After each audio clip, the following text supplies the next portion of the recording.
So some people see artists as prophets. In some cases, when they create a work of art that is phenomenal, that seems to be superhuman. I think that seeing artists as prophets or sages or anything like that is the incorrect perspective. And I'd just like to talk about where I think artists fit in society. And I think it's an important place, but I think that we've misunderstood and misinterpreted where these people or these creative people belong.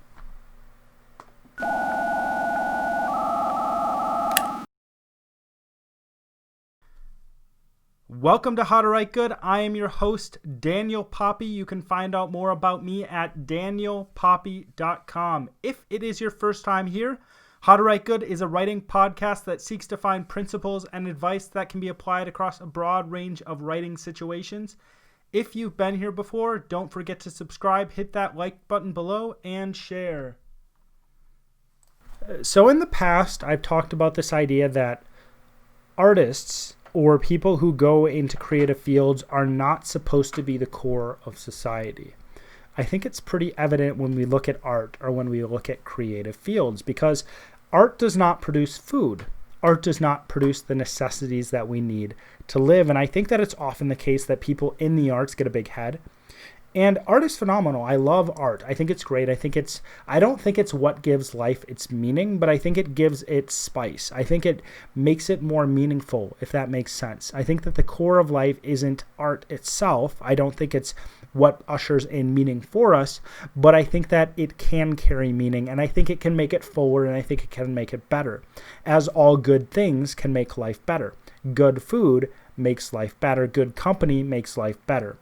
Well-made items, well-made things you own, I think improve the quality of life and improve the meaning of life, depending on what those things are. But I think art and people who are making art are not the core of society. If everything was stripped away, and we can see this clearly, we would not be having as many artists. We'd have fewer artists, or those people who function as artists would also have to do things that are maintaining the society, maintaining the things we need to live, all right, if that makes sense.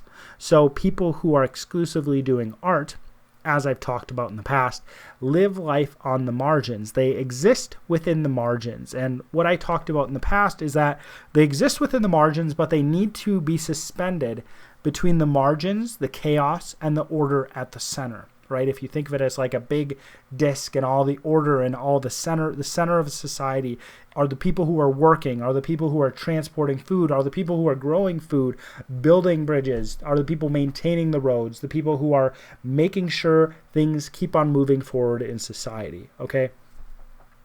Those are in the center, and then the artists are more on the fringe of society, but they do need to maintain a connection to that center, because art is not done just for the sake of whatever you want to do. It is not done just because you see something and you want to make something with it. I think that good art is done because it is connected back to that center. It is connected back to what is at the core of reality. And then it is pushing out away from that core, as well as it is still connected to that core, if that makes sense. It is trying to understand what is at the edges without falling off the edge itself. All right. And I've also talked about this idea that art helps us have a different perspective on things, but it isn't just shifting the perspective. It isn't just bringing in a new paradigm, because a new paradigm isn't necessarily the correct paradigm.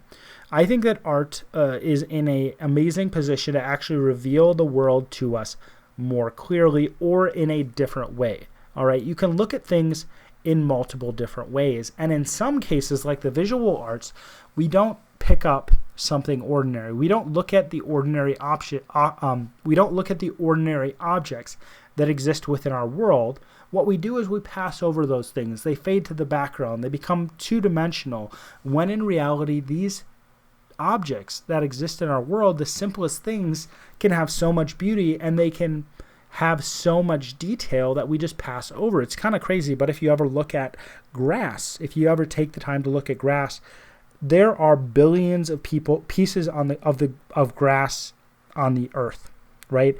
And all those pieces of grass are extremely detailed. And the more you go down, the more detail things get. It's almost as if we can't get to the bottom.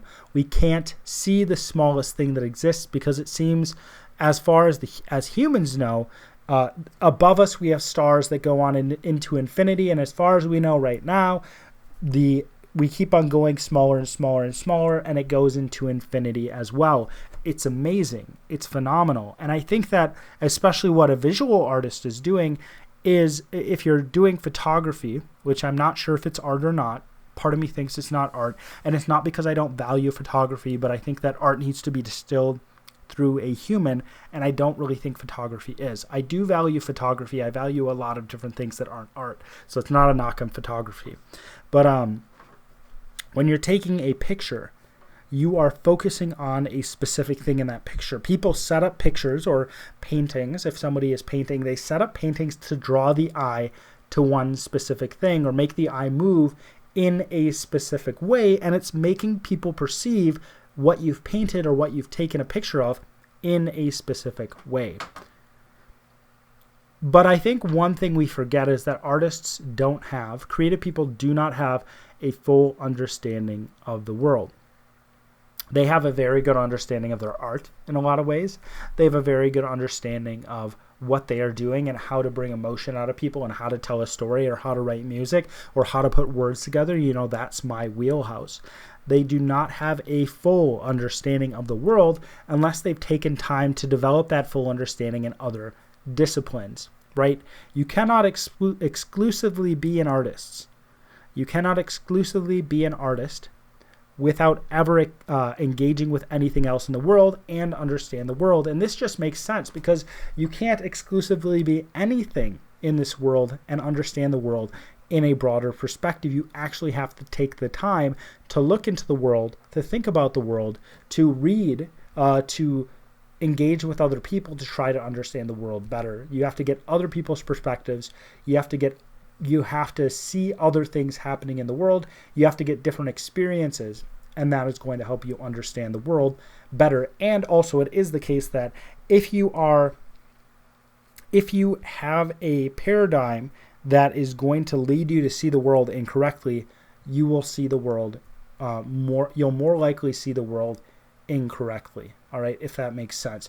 So if you think that nothing physical exists, you're going to see the world differently than those who think that physical things exist. And I think you're going to see the world incorrectly if you do believe that. But there are some people who believe we're in a simulation, though I don't think that is the case. I think that what I'm trying to say is trust people with their wheelhouse and not much more, right? Trust people with their wheelhouse and not much more. And what is meant by a wheelhouse is when you swing a bat, it makes the shape of a wheel. It swings in a circular pattern. And what it means is that if you swing a bat and you're trying to hit a ball, you can only hit a ball where the bat is swinging, right? And when you are in a specific discipline, if you are very specialized in a discipline, the only thing you're going to get right really well, the only thing you're going to get right because you know so much is within that specific discipline, unless you expand your mind and you look at different things and you do a lot of reading and you understand other disciplines as well. So trust people with their wheelhouse and not much more. And it might be the case that you just need to not trust me as well. It might be the case that you need to be like, well, do you know what you're talking about? Because you're a writer, you do a lot of writing, but do you understand like the different aspects that you've talked about? And I guess I try to say whether or not it's something I'm speculating on or not. Maybe I don't do as good of a job as I should. But with the wheelhouse of an artist, I've already talked about this. If they haven't had tons and tons of experiences, or if they haven't done a lot of thinking or reading, or they haven't explored different ideas, then their wheelhouse is really their art. And with specific artists, their wheelhouse might be a very specific type of art, right? If you are a writer who only writes a specific type of genre in a specific way, you have a very small wheelhouse.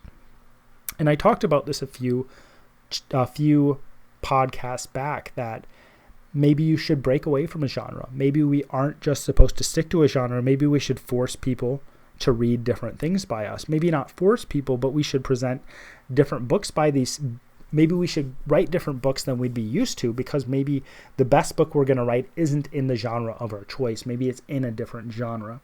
So the wheelhouse of an artist can be very limited. And I think that we should be aware of that, because just because somebody has a platform doesn't mean they know anything, right? Just because I'm talking to you in a microphone doesn't mean I know anything. And I think there's a psychological trick that goes on in our mind that says, hey, there's a lot of people who follow this person. There's a lot of people who listen to this person, and therefore they must know what they're talking about. And it might be the case that they don't know much more than we do. And I think that we need to keep our minds open to what people are saying. But I also think we need to be very, not skeptical, but I think that we should think about what people are saying. We should think, is that really real? Is that true? We shouldn't just take things at face value. We should think about those things. We should play around with the ideas. We should test them against reality. And we should make the decisions ourselves, right? I think that one big issue I have is when people walk into the room or they present themselves, they're like, well, I know what I'm talking about and you don't know what you're talking about. And in some cases they might, right?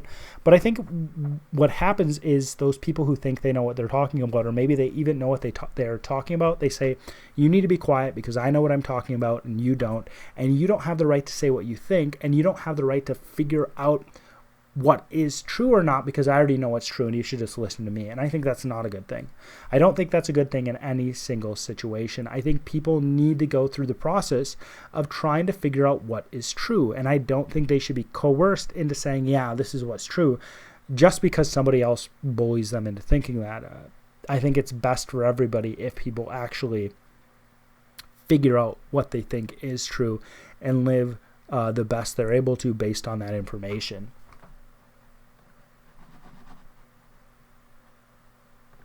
If you enjoyed this podcast and you want to support me, there's really one simple thing you can do. You can go to danielpoppie.com/newsletter and sign up for my newsletter. And when you sign up, you'll actually be able to get access to my publication roadmap. So that's everything I have planned for pretty much every project I have into the next decade. Again, that is danielpoppie.com/newsletter.